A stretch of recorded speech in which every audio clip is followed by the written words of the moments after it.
I want to thank all of my colleagues and Colonel Donald Christensen, formerly the Chief Prosecutor for the United States Air Force, for being here with us this morning.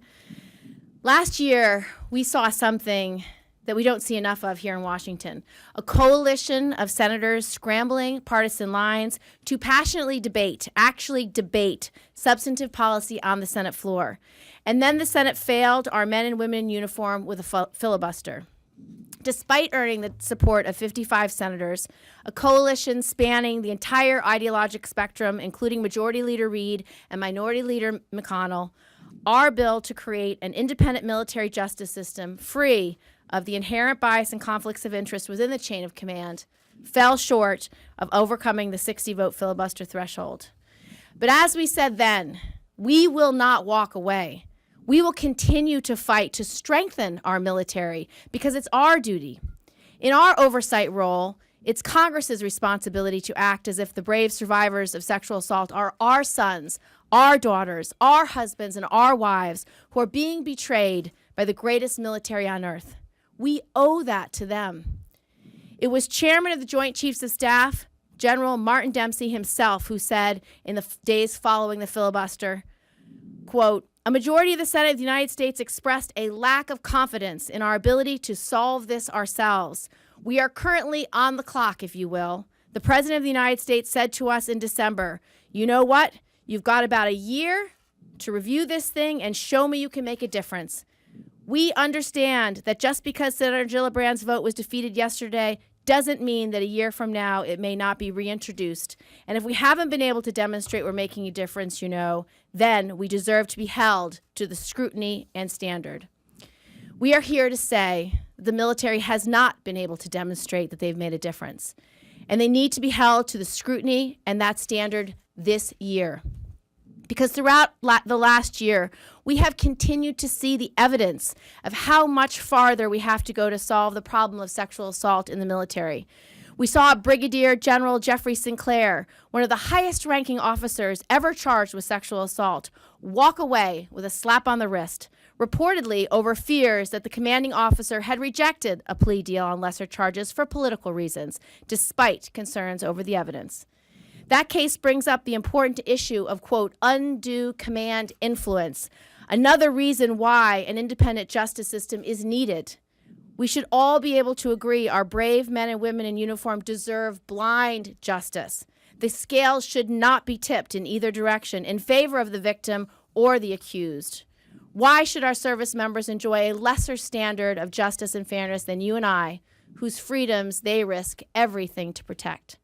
According to the New York Times this weekend, an attendee of a sexual assault prevention seminar was asked if things were improving. She said, quote, "We all laughed.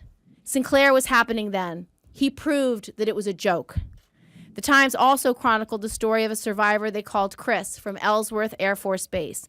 On April 12, 2013, about 24 male officers of the 37th Bomb Squadron gathered at a strip club at the beginning of a pub crawl, including her commander. She was assaulted later that night. Again, according to the Times, quote, "What Chris encountered since reporting the assault was the same kind of cold shoulder skepticism on the part of her commander that Christensen had seen in the vast majority of sexual assault cases, behavior that was supposed to have changed with the military's recent vows to support those who report sex crimes." Further, she was retaliated against, which is now supposed to be a crime, and was told by a commander, quote, "It's illogical for you to think that there won't be negative consequences to your reporting." As she said, "I was put on a shelf." Why in the world would we want this commander who takes his team to a strip club and retaliates against a sexual assault victim to have the authority to decide if a crime was committed or not? This is insane and beneath our military members. I could read more troubling cases, but perhaps the most eye-opening, showing the ongoing lack of accountability, was revealed in the testimony by a witness in a court-martials on September 24th, 2014, 2 months ago. In this case, former Fort Leonard Wood drill sergeant Angel Sanchez was found guilty on multiple counts of sexually assaulting female trainees. According to the witness, the command sergeant major at Fort Leonard Wood said, quote, "If any more sexual assault cases come forward, the whole company of soldiers won't graduate. Not, I don't want to see any more assaults. Rather, I don't want to see any more reports. The Secretary of Defense is going to present to the President their data on how they grade themselves on this issue later this week, possibly even today. I wonder how comments like those factor into that report that will be given to the President. And here's how you really know the system is broken. When a cadet is instrumental in obtaining the first sexual assault convictions in over a decade at the Air Force Academy, he's expelled. When a chief prosecutor is too good at his job and briefs members of Congress, he's retaliated against and forced out. Or when the survivor comes forward and she's put on a shelf. Without a doubt, the reforms we passed last year's defense bill and Senator McCaskill's Victims Protection Act were good steps forward. But we have not taken a step nearly far enough. Time is short, but there is more than enough left for this Congress to do. No more calls for just some more time. The DOD has failed on this issue for 20 years, and the scandals of the last 12 months show that they still don't get it. Congress should vote to remove the chain of command from this crisis before year's end. Our service members deserve no less.